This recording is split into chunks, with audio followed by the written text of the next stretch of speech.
BNP July সনদকে ধারণ করে, তবে এই সনদ বাস্তবায়নের আদেশ অন্তর্বর্তী সরকারের অন্তহীন প্রতারণার শামিল। এ কথা বলেছেন স্বরাষ্ট্রমন্ত্রী সালাউদ্দিন আহমদ।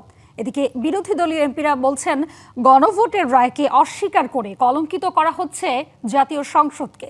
তবে জুলাই সনদ বাস্তবায়নে সংসদের সব দলের অংশগ্রহণে একটি বিশেষ সংসদীয় কমিটি গঠনের প্রস্তাব দিয়েছে সরকারি দল। অসংখ্য ধন্যবাদ। মঙ্গলবার স্পিকার অবসরপ্রাপ্ত মেজর হাফিজউদ্দিন আহমদ বীর বিক্রমের সভাপতিত্বে অধিবেশনের শেষ প্রান্তে জুলাই জাতীয় সনদ বাস্তবায়ন আদেশে জনগুরুত্বপূর্ণ বিষয়ে মুলতবি প্রস্তাব নিয়ে হয় আলোচনা। সংবিধান সংস্কার পরিষদের অধিবেশন আহ্বানের উপর 2 ঘন্টারও বেশি সময় আলোচনায় বিরোধী দলীয় এমপিরা বলেন, গণভোটের রায়কে অস্বীকার করা সংসদকে কলঙ্কিত করার সমান।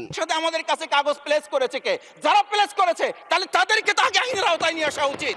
জনগণ যেখানে গণভোটের মধ্য দিয়ে এই আদেশের পক্ষে রায় দিয়েছে, সেখানে জনগণের রায়কে অসাংবিধানিক বলা এই সংসদকে কলঙ্কিত করে। মাননীয় স্পিকার, এই যে একটা প্রক্রিয়া, সংবিধানকে ছুঁড়ে ফেলে দাও, সংবিধানকে ছুঁড়ে ফেলে দাও।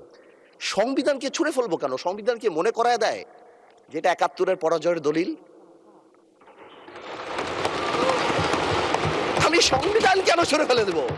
এই সংবিধান দিলে গাত্রদাহ কেন হবে? পরে আলোচনায় অংশ নিয়ে স্বরাষ্ট্রমন্ত্রী সালাউদ্দিন আহমদ বলেন, জুলাই সনদ বাস্তবায়নে অন্তর্বর্তী সরকারের আদেশ অন্তহীন প্রতারণার দলিল। বলছে জুলাই জাতীয় সনদ 2025-এর যে সকল বিষয়ে ঐক্যমত্য হয়েছে উইথ নোট অফ ডিসেন্ট। কিন্তু এখানে নোট অফ ডিসেন্টের প্রশ্নটা কোথায়? এখানে নোট অফ ডিসেন্টের অংশটা কোথায়?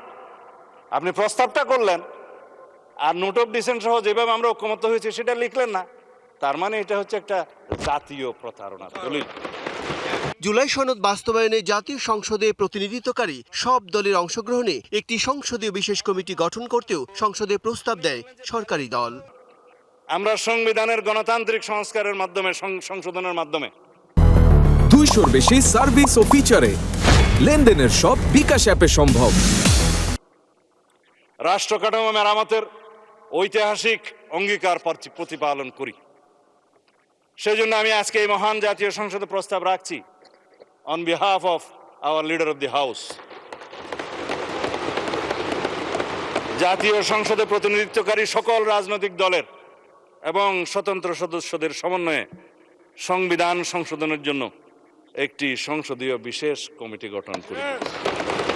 আলোচনায় অংশ নিয়ে বিরোধী দলীয় নেতা ডক্টর শফিকুর রহমান এই বিশেষ কমিটি গঠনের সাথে একমত পোষণ করেন। দুই দিক থেকেই সমান সংখ্যক সদস্য নিয়ে যেন ওই কমিটি গঠিত হয়, তাহলে আমরা সেখানে আমাদের মতামত সুন্দরভাবে দিতে পারবো। এখানে সংখ্যাগরিষ্ঠতার ভিত্তিতে যদি কোনো কমিটি গঠন হয়, তাহলে এখন যেমন এখানে ডিবেট হচ্ছে, তখনও সেখানে ডিবেট হবে, যে লাউ সেই কদুতেই থেকে যাবে। পরে আইনমন্ত্রী বলেন, সংবিধান সমুন্নত রেখেই জুলাই সনদ বাস্তবায়নে কাজ করবে সরকার। আমাকে প্রশ্ন করা হয়েছে, মাননীয় অ্যাটর্নি জেনারেল, আপনি কোন ক্ষমতা বলে অ্যাটর্নি জেনারেল দায়িত্ব পালন করেছিলেন? যে ক্ষমতা বলে এনসিপির বর্তমান চেয়ারম্যান শপথ নিয়েছিলেন, ওই ক্ষমতা বলেই আমি দায়িত্ব পালন করেছি।